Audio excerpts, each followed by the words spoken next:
Hello students. So today we are going to learn new chapter of your English Delight textbook.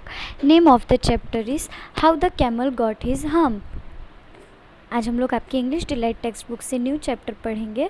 Chapter का नाम है कि camel को अपना हम्प कैसे मिला. How the camel got his hump. उसके पीछे की एक स्टोरी है. हम्प का मतलब क्या होता है? हम्प का मतलब होता है जो कैमल के पीठ पे आप देखोगे तो एक उठी हुई उभरी हुई सी चीज़ है, उसे क्या कहते हैं हम?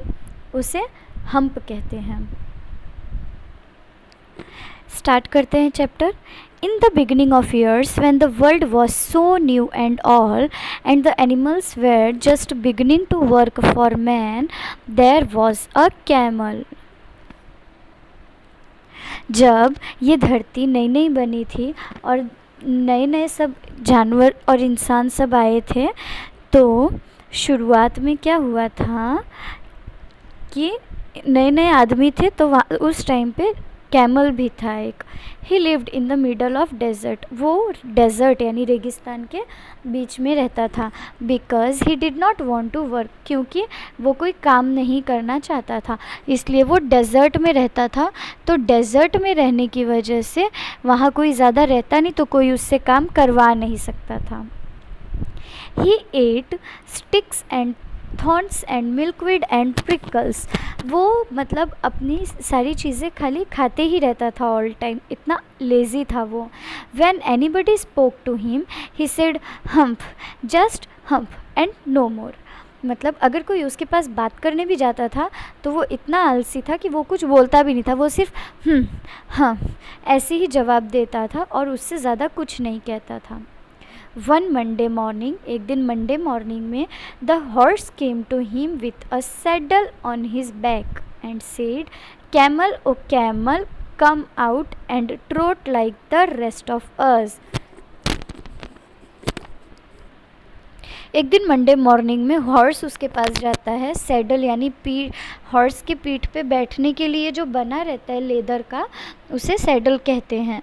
तो वो जाता है कैमल से, कहता है कैमल चलो हम हॉर्सेस की तरह, अज लिखा है ना, यानी हम सब की तरह, हॉर्स की तरह तुम ट्रॉट करो. ट्रॉट यानी वो जैसे सब उनकी सवारी कर सके. तो वो वॉकिंग से थोड़ा फास्ट होता है ना चलना, वो.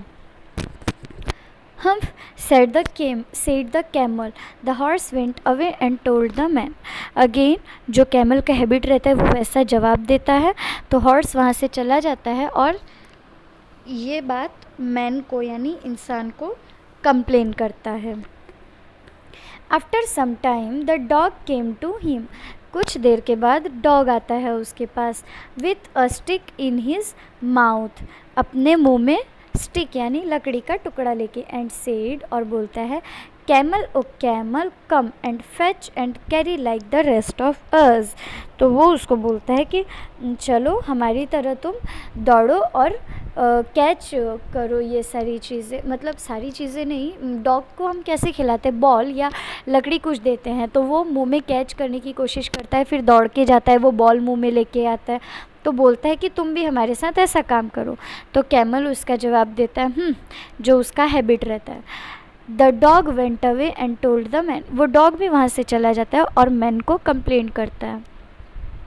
इन some more time the ox came to him. कुछ टाइम के बाद उसके पास ऑक्स आता है. With the yoke in his neck and said, camel O camel, come and plough like the rest of us.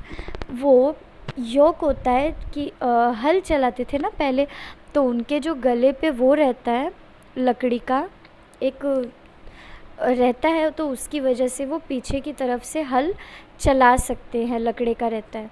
तो वो बोलता है कि चलो तुम हमारी तरह खेत वाला काम करो, प्लग करो. अगेन कैमल अपना वही रिप्लाई देता है, हम्प. और ऑक्स भी वहाँ से चला जाता है और मैन को बताता है.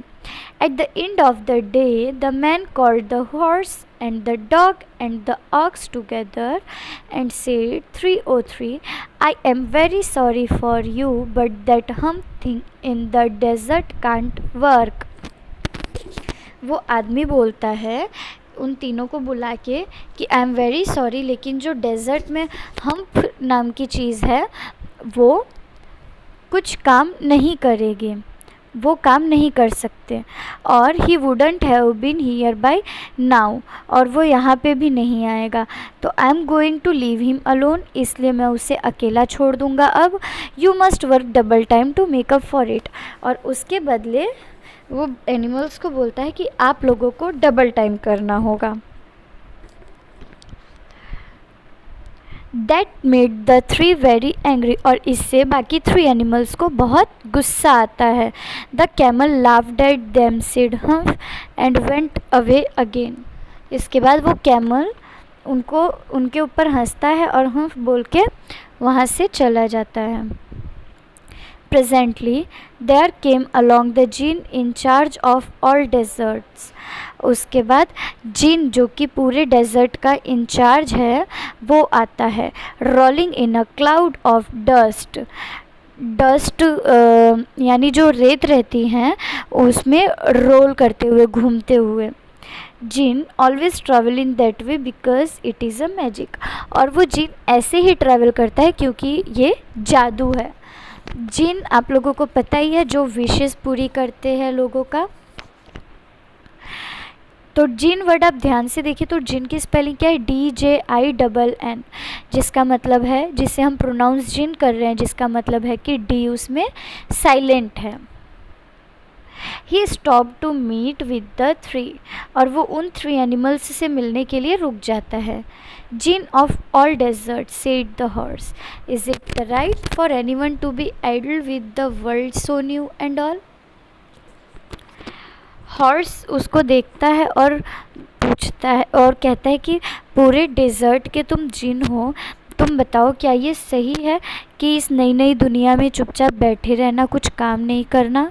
Certainly not, said the djinn, जिन बोलता है नहीं, ये सही नहीं है। Well, said the horse, there is a thing in the middle of the desert with a long neck and long legs, he hasn't done a stroke of work since Monday morning, he won't trot. वो बोलता है कि desert यानी रेगिस्तान के middle में एक लंबे और गले और लंबे पैर वाला कोई है जो कि कुछ काम नहीं करता है। मंडे मॉर्निंग से वो सिर्फ उधर बैठा हुआ है, वो ट्रोट नहीं करता, यानी हॉर्स की तरह जैसे वॉक नहीं करता। Wow, said the Jinn, whistling. That's my camel. What does he say about it? जिन पहचान जाता है, बोलता है अच्छा तो तुम कैमल की बात कर रहे हो, तो क्या बोला था वो। He said said the dog, and he won't fetch and carry. तो डॉग बोलता है कि वो सिर्फ बोला था और वो मेरी तरफ फैच और कैरी वाला गेम भी नहीं खेल सकता। Does he say anything else, जिन पूछता है क्या उसने और कुछ कहा। Only and he wouldn't plough, said the ox. तो ऑक्स बोलता है कि नहीं, सिर्फ उसने कहा और वो मेरी तरह खेत में हल भी नहीं चला सकता। Very good, said the djinn, जिन बोलता है very good, I will humph him if you will kindly wait a minute. जिन बोलता है अगर आप तुम लोग 2 मिनट वेट करो तो मैं उसको ठीक करता हूँ। The djinn rolled himself up in his dust cloak, वो जैसे आया था घूमते हुए डस्ट की तरह वैसे वापस घूमने लगता है। And took across the desert, और उसके बाद डेजर्ट में कहीं चला गया। He found the camel standing idle, वो देखता है कि वहाँ पे आलस से भरा हुआ कैमल खड़ा था। Looking at his own reflection in a pool of water, और वहाँ जो पानी था उसमें वो खुद की परछाई देख रहा था कैमल।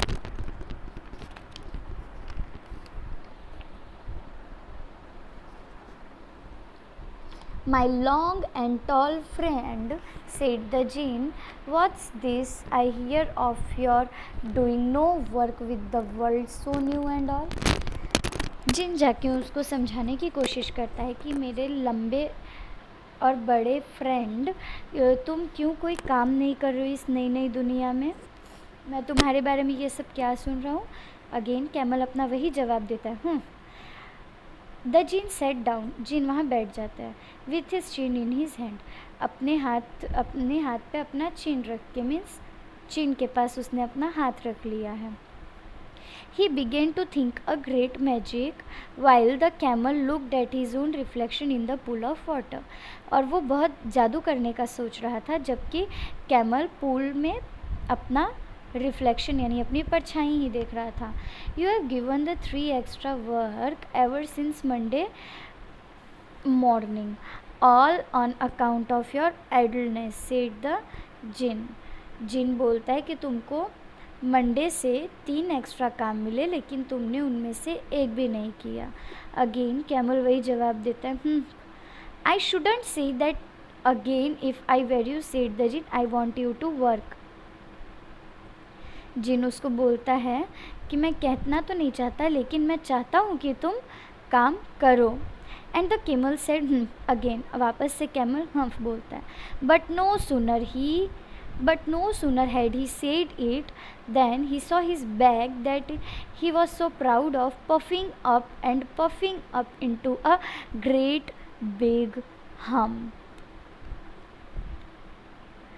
वो इस बार बोल ही रहा होता है लेकिन उसके बोलने के पहले ही वो देखता है, पानी में अपनी परछाई देख ही रहा होता है वो ऑलरेडी। तो वो देखता है कि उसका बैग जो उसको बहुत पसंद था, जिस पे उसको बहुत गर्व होता था अपने पीठ पे, वो फूलते जा रहा है और एक बड़ा सा हम्प बन गया। What is the meaning of hump? जो कैमल के पीठ पे हम देखते हैं वो बड़ा सा राउंड में वो। Do you see that said the djinn, क्या तुमने वो देखा? जिन ने कहा। That's your very own humph that you have brought upon yourself by not working. जिन बोलता है कि वो तुम्हारा अपना हम्प है जो कि तुम काम नहीं करने से तुम्हारी वजह से आ गया है। टुडे इज़ थर्सडे, आज थर्सडे है। And you have done no work since Monday, और तुमने मंडे से कोई काम नहीं किए हो। When the work began now you are going to work, अब जब काम शुरू होगा तो तुमको काम पे जाना पड़ेगा। How can I set the camel with this hump on my back, camel बोलता है कि मैं कैसे जा सकता हूँ, अब तो मेरे पीठ पे हम्प आ गया है। That's made with a purpose, जिन बोलता है कि वो किसी कारण से बना है। Said the djinn, you missed those 3 days, तुम वो 3 दिन मिस कर दिए, काम नहीं किए। You will not be able to work now for 3 days without you will be able to work now for 3 days without eating because you can live on your hump, and don't you ever say I never did anything for you. Come out of the desert and go to the tree and behave. अब जिन उसको बोलता है कि ये जो तुम्हारा hump आया है ये किसी रीज़न से ही आया है, क्योंकि तुम 3 दिन तक कुछ काम नहीं किए थे, इसलिए अब तुम्हारे हम्प की वजह से तुम 3 दिन तक बिना कुछ खाए पिए भी आराम से रह सकते हो। इसका मतलब ये है कि उस हम्प में कैमल जब खाना खाते हैं तो वो एक्स्ट्रा खा के उस हम्प में अपना खाना स्टोर करके रख सकते हैं। तो जिन बोलता है कि अब ये मत कहना कि मैंने तुम्हारे लिए कभी कुछ किया नहीं है। अब डेजर्ट से बाहर निकलो और उन तीनों के पास जाओ एंड बिहेव, और इस बार अच्छे से रहना। And the camel went away to join the 3, और कैमल वहाँ से निकल जाता है बाकी 3 एनिमल्स को ज्वाइन करने के लिए, उनके साथ जुड़ने के लिए। And from that day to this the camel always wears a hump that we call hump now, और उसके बाद से कैमल के पास हमेशा वो हम्प रह गया जिसे कि हम अब हम्प कहते हैं। तो ये स्टोरी कैसी लगी बच्चों? बहुत ही इंटरेस्टिंग स्टोरी थी कि किस तरह से कैमल का हम्प आया था और उसके होने का कैमल को कितना फ़ायदा भी है, कि उसकी वजह से वो रेगिस्तान में कभी खाना मिलता है कभी नहीं मिलता है, तो वो अपना खाना 3 दिन तक का स्टोर करके रख सकता है। 3 दिन तक वो बिना खाए पिए भी आराम से रह सकता है। और उसके बाद से अब तक कैमल कंटिन्यू वर्क करते आया है बाकी एनिमल्स की तरह, डोमेस्टिक एनिमल्स की तरह। तो इससे हमें पता चलता है कि हमें आलस नहीं करना चाहिए, हमें हमेशा अपने लिए कोई काम चूज़ करके उसे ज़िम्मेदारी के साथ अच्छे से काम फिनिश करना चाहिए। कैमल की तरह अगर हम आलस करेंगे तो हम्प आ जाएगा जो कि बिल्कुल अच्छा नहीं लगेगा। कैमल को पहले हम्प नहीं था लेकिन वो उसे बाद में मिला है उसके आलस की वजह से। तो कैसी लगी स्टोरी बच्चों? अच्छी है ना? आई होप आप लोगों को इससे कुछ ना कुछ सीख मिला होगा और आप लोग अब इससे अपनी लाइफ में उस सीख को यूज़ करोगे कि हाँ, आपको आलस नहीं करना है, आपको आपका वर्क कंप्लीट करना है। Thank you.